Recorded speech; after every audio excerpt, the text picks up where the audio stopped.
Howdy. In the year 1969, we landed on the moon. This is one of humanity's greatest technological achievements, but ever since then, we have not decided to put another man on the moon. And this is for various political reasons. But today, we have had a lot of technological development and furthered interest in space exploration, which is bringing many nations and corporations to look towards the stars and the moon. Some of the key players looking towards the moon are China, the United States, and India. And I will talk about each of those. First up, the U.S. The U.S. has been contributing to further space exploration, mainly through its Artemis mission. Artemis has 4 main installments and has the goal to make discoveries on the moon, set up further exploration of the rest of the solar system using the moon as a sort of pit stop, and help setting up further economies that will be dependent on the moon. Installment 1 of Artemis was an unmanned landing that happened 3 years ago, testing their space launch systems and their Orion spacecraft. Installment 2 is a manned landing that tests the same systems that will hopefully happen within 2026. Installment 3 is sending people to the South Pole of the moon to see what's going on there. And I'll talk more about why the South Pole is important later on. And Installment 4, they want to make a permanent base on the moon and make upgrades to their launch systems and make a portable launch system.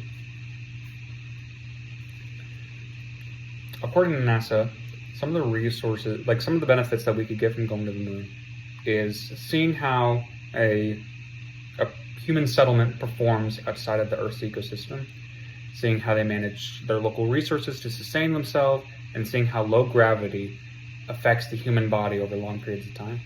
We've seen how no gravity affects humans and satellite missions, but we haven't quite seen what low gravity looks like. But as previously mentioned, the US is not the only major power looking towards the moon. Recently, China's lunar module landed on the far side of the moon and received a sample back to Earth. This is important because the rocks on the moon are pretty undisturbed. The moon doesn't have an atmosphere to cause erosion. It doesn't have tectonic plates shifting things around. It preserves those rocks for billions of years, giving us a key look into the early solar system that we just can't get with local geology on our planet. China's also working on setting up a more permanent residence on the moon, by 2030, they're looking to send a 2-man mission with their rocket Long March 10 and have a touchdown on the moon. Currently, they're working on making Long March 10, as well as Mengzhou, which will be the craft that carries people from the rocket to the lunar surface and then back. They're also working on their launch site in Hainan Island, preparing it for Long March 10, since that site is typically just used for satellites. So as I said earlier, the South Pole is pretty important to the moon. And the reason that is that the South Pole is home to many deep craters that provide shadows for the rocks below. This is important because this shadow keeps a really cold surface below zero and allows ice to collect and stay there. The moon doesn't have an atmosphere, so liquid water would leave into the vacuum of space and evaporate away with the sun's rays. And the reason that this ice is so important is because this ice can be turned into water for human settlements, and it can also be turned into oxygen and hydrogen via electrolysis, which makes for good propulsions for spacecraft. India has actually sent a lunar lander to the south pole of the moon, and successfully landed. This was a part of their Vikram Chandrayaan 3. I'm sorry, I can't pronounce that.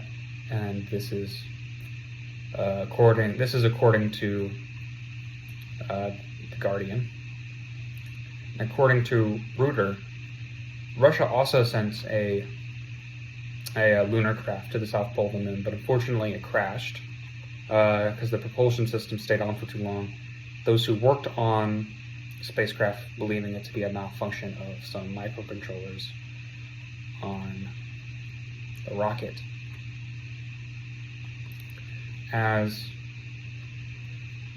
more and more effort and resources are put into exploring the moon, real settlements could happen within the next few decades, not years, not 10 years, maybe not 20 years, but 30, 40 years. It could realistically happen that we have more, that we have real human settlements on the moon that are permanent.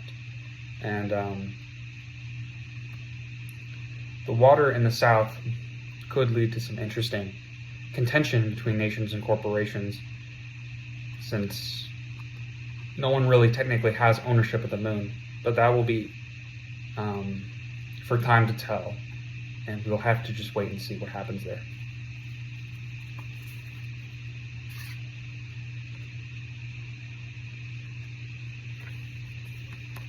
These are my cards for the speech.